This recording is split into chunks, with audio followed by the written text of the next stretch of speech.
नमस्कार। आज हम बात कर रहे हैं नाला सुपारा में हुए एक बेहद चौंकाने वाले मामले की, विजय चौहान हत्याकांड। हाँ, ये खबर वाकई परेशान करने वाली है। हमारे पास इस पर कुछ न्यूज़ रिपोर्ट्स हैं और आज हम कोशिश करेंगे कि इस पूरे मामले के जो मुख्य तथ्य हैं, जो घटनाक्रम है, उसे समझा जाए। बिल्कुल, चलिए शुरू करते हैं। तो सबसे पहले ये हुआ कहाँ?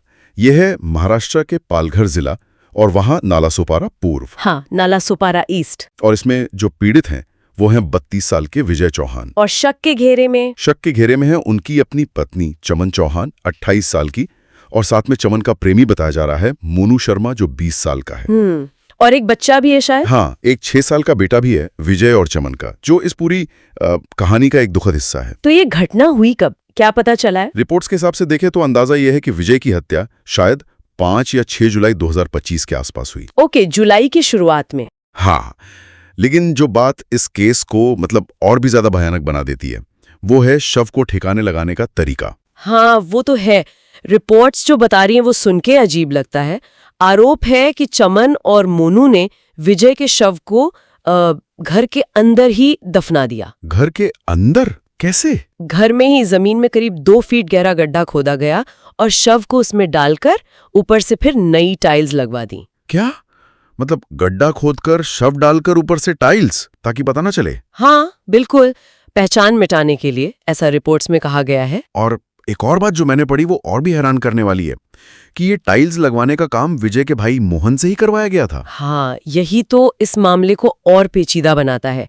खबरें यही हैं कि चमन ने पहले गड्ढा खोदने के लिए किसी मजदूर को बुलाया। अच्छा। और फिर जब शव दफनाने के बाद उसे छुपाना था तो टाइल्स लगाने के लिए अपने ही जेठ यानी विजय के भाई मोहन को बुला लिया। और मोहन को कुछ पता नहीं चला? जाहिर है, उसे क्या पता होता कि वो टाइल्स के नीचे क्या छुपा रहा है। उससे तो बस टाइल्स लगाने का काम दिया गया था। हे भगवान, भरोसे का ऐसा इस्तेमाल। बिल्कुल। तो फिर अगर इतनी सफाई से ये सब किया गया तो ये राज खुला कैसे? करीब 2 हफ्ते से ज्यादा बीत गए थे। हाँ, करीब 15-16 दिन बाद।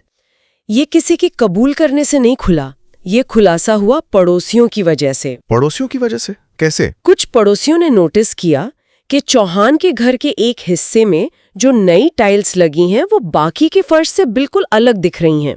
अच्छा, सिर्फ टाइल्स का फर्क? हाँ, उनका रंग, उनका डिजाइन वो मैच नहीं कर रहा था, एकदम अलग से दिख रहा था कि ये बाद में लगाई गई हैं। कमाल है, इतनी छोटी सी चीज पर ध्यान दिया उन्होंने। हाँ, कभी कभी ऐसी छोटी बातें बड़े राज खोल देती हैं। तो बस इसी बेमेल टाइल्स को देखकर उन्हें शक हुआ और उन्होंने पुलिस को इन्फॉर्म कर दिया। अच्छा, तो ये टाइल्स ही थी टर्निंग पॉइंट? बिल्कुल, पड़ोसियों का शक और उनकी हिम्मत। फिर पुलिस आई होगी 22 जुलाई को। हाँ, 22 जुलाई को पुलिस आई और जहां शक था वहां खुदाई करवाई। और वहां विजय चौहान का शव मिला। काफी खराब हालत में था, जाहिर है इतने दिनों बाद। लेकिन मेरा अंदाजा है कि तब तक चमन और मोनू तो निकल गए होंगे वहां से। हाँ, आप सही कह रहे हैं। जैसे ही शायद उन्हें लगा कि बात खुल सकती है, वो विजय के बेटे को लेकर फरार हो गए थे। ओहो, बच्चे के साथ? हाँ, लेकिन पुलिस ने भी तेजी दिखाई। उन्हें अगले ही दिन 23 जुलाई को पुणे से पकड़ लिया। अच्छा, पुणे से? बच्चा ठीक है? हाँ, बच्चा सुरक्षित है और उसे विजय के परिवार वालों को सौंप दिया गया है। और चमन और मोनू दोनों अभी 8 दिन की पुलिस कस्टडी में है, पूछताछ चल रही है। तो अब आगे क्या? जांच किस तरफ जाएगी? देखिए, अब सबसे जरूरी है पोस्टमार्टम रिपोर्ट। उसी से पता चलेगा कि मौत की असली वजह क्या थी, मौत कैसे हुई, कब हुई। क्या ये वाकई हत्या थी जैसा शक है, और अगर थी तो किस तरीके से की गई? ये सब साफ होने के बाद ही पुलिस तय करेगी कि कौन कौन सी धाराएं लगानी हैं। जैसे कि हत्या, सबूत मिटाना। हाँ, हत्या के लिए IPC 302, सबूत मिटाने के लिए 201, और अगर साजिश साबित होती है तो 120B यानी क्रिमिनल कॉन्स्पिरेसी। ये सब पोस्टमार्टम रिपोर्ट और आगे की जांच पर निर्भर करेगा। ये पूरा मामला सोचने पे मजबूर करता है। घर के अंदर ही? हाँ, घर के अंदर ऐसा जुर्म और फिर उसे छुपाने का ये तरीका, ये बहुत ही असामान्य और विचलित करने वाला है। अपराधियों के मानसिकता के बारे में भी बहुत कुछ कहता है। तो अगर हम संक्षेप में देखें, पति के हत्या का आरोप, शव को घर में ही टाइल्स के नीचे दफनाना, फिर पत्नी और प्रेमी का बच्चे के साथ फरार होना, और आखिर में पड़ोसियों के शक पर पकड़े जाना है। बिल्कुल, किसी क्राइम थ्रिलर जैसा लगता है पर है नहीं। ये हमें ये भी याद दिलाता है कि कैसे हमारे आसपास की साधारण सी दिखने वाली जिंदगियों में कितने गहरे राज छुपे हो सकते हैं। सही बात है।